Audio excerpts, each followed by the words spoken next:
श्री गणेशाय नमः, श्री सरस्वते नमः, श्री सद्गुरुभ्यो नमः।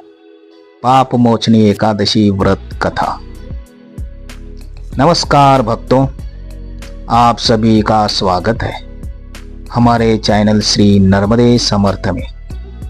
आज हम सुनेंगे पाप मोचनी एकादशी व्रत कथा और उसका अद्भुत महात्म्य।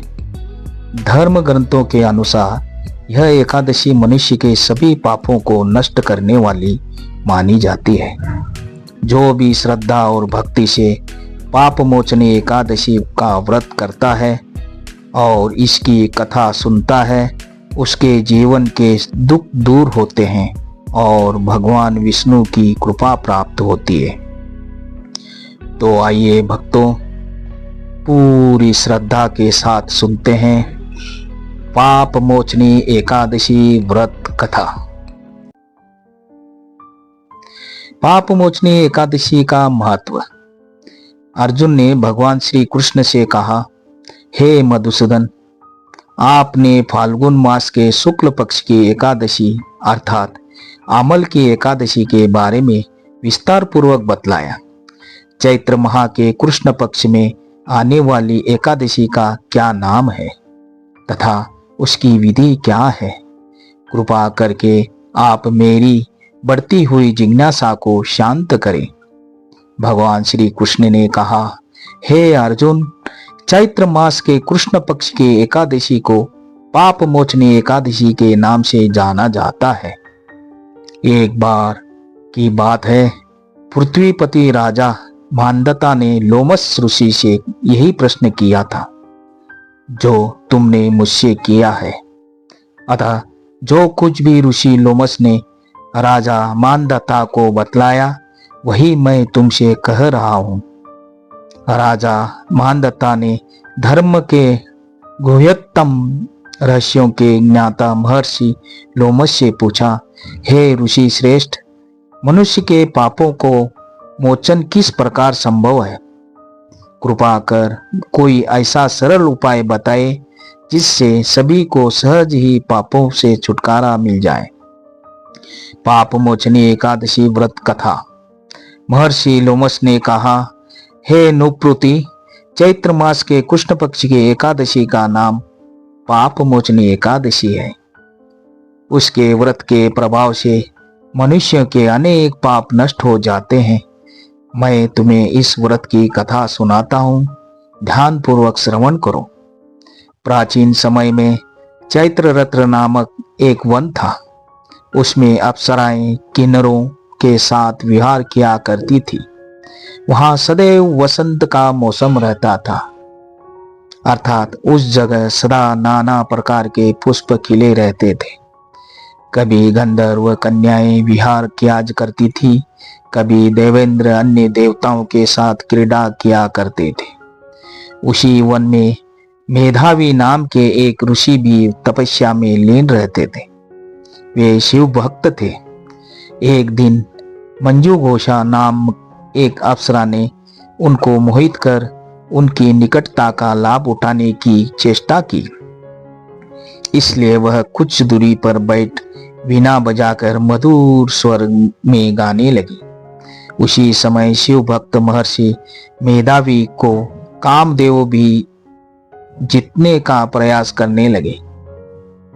कामदेव ने उस सुंदर अप्सरा के भ्रू का धनुष्य बनाया, कटाक्ष को उसकी प्रत्यंचा बनाई और उसके नेत्रों को मंजू घोषा अप्सरा का सेनापति बनाया।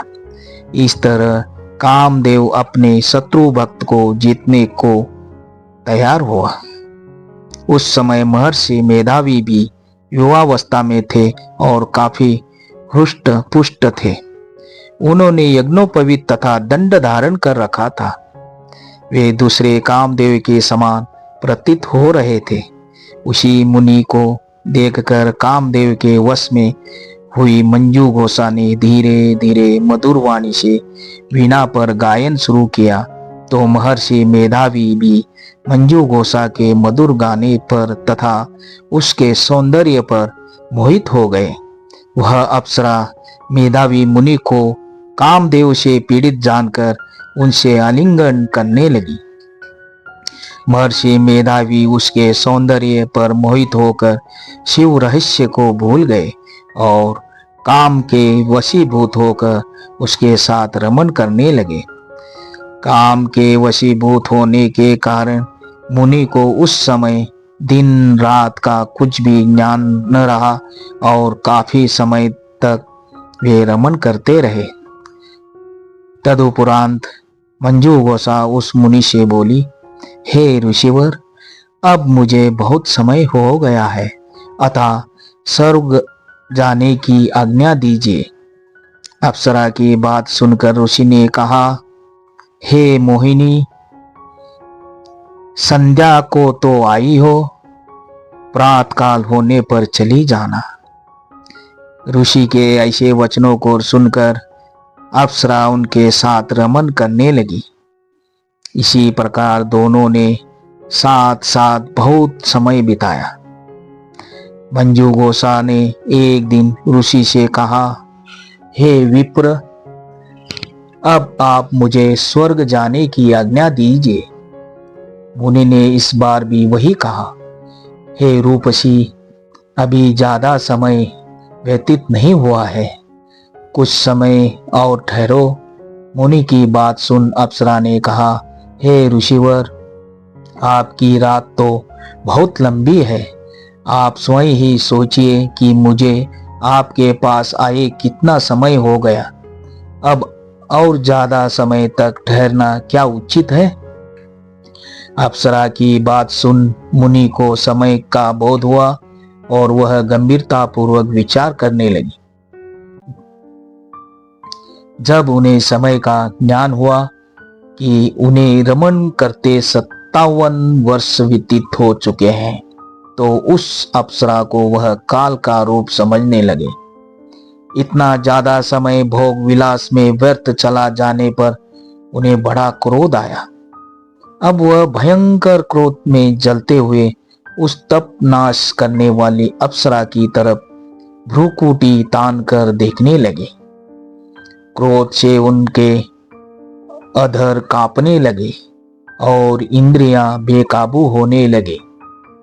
क्रोध से थरथराते स्वर में मुनि ने उस अप्सरा से कहा, मेरे तप को नष्ट करने वाली दुष्टा, तू महापापिन और बहुत ही दुराचारिणी है, तुझ पर धिक्कार है, अब तू मेरे श्राप से पिशाचिनी बन जा।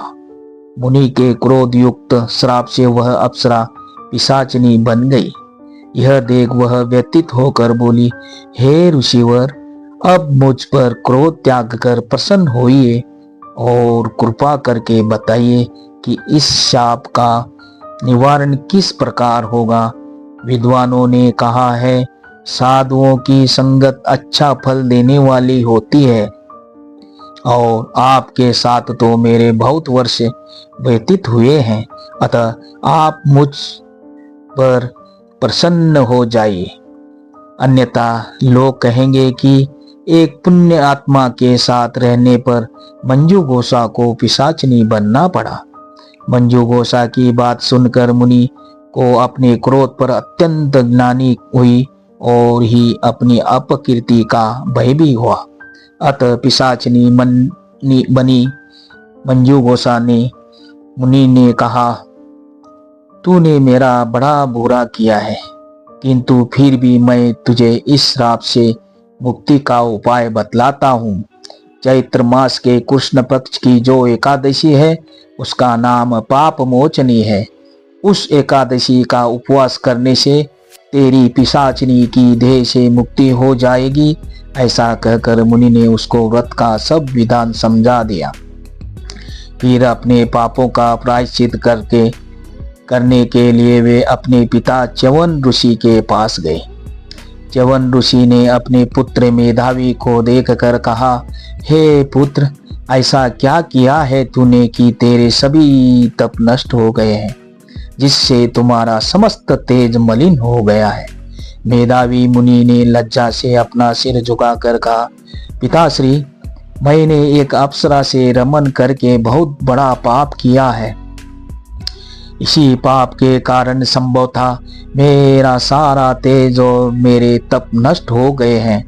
कृपा करके आप इस पाप से छूटने का उपाय बतलाइए। ऋषि ने कहा, हे पुत्र, तुम चैत्र माह के कृष्ण पक्ष की पाप मोचनी एकादशी का विधि तथा भक्ति पूर्वक उपवास करो। इससे तुम्हारे सभी पाप नष्ट हो जाएंगे। अपने पिता च्यवन ऋषि के वचनों को सुनकर मेधावी मुनि ने पाप मोचनी एकादशी का विधि पूर्वक व्रत किया। उसके प्रभाव से उनके सभी पाप नष्ट हो गए। मंजू घोषा अप्सरा भी पाप मोचनी एकादशी का उपवास करने से पिशाचनी की देह से छूट गई और पुनः अपना सुंदर रूप धारण कर स्वर्ग लोक चली गई। लोमस मुनि ने कहा, हे राजन, इस पाप मोचनी एकादशी के प्रभाव से समस्त पाप नष्ट हो जाते हैं। इसी एकादशी की कथा के श्रवण व पठन से 1000 गोदान करने का फल प्राप्त होता है। इस उपवास के करने से ब्रह्म हत्या करने वाले, स्वर्ण चुराने वाले, मद्यपान करने वाले, अगम्यागमन करने वाले आदि भयंकर पाप भी नष्ट हो जाते हैं और अंत में स्वर्ग लोक की प्राप्ति होती है। ओम नमो भगवते वासुदेवाय। श्रीमन्नारायण नारायण नारायण। ओम नारायणाय विद्महे वासुदेवाय धीमहि तन्नो विष्णु प्रचोदयात्। भक्तों, आप सभी का बहुत बहुत धन्यवाद, साधुवाद। आप देखते रहिए श्री नर्मदे समर्थ चैनल। मिलते हैं अगले वीडियो में। अगर आपको यह वीडियो पसंद आए तो लाइक, शेयर, सब्सक्राइब, कमेंट जरूर करें।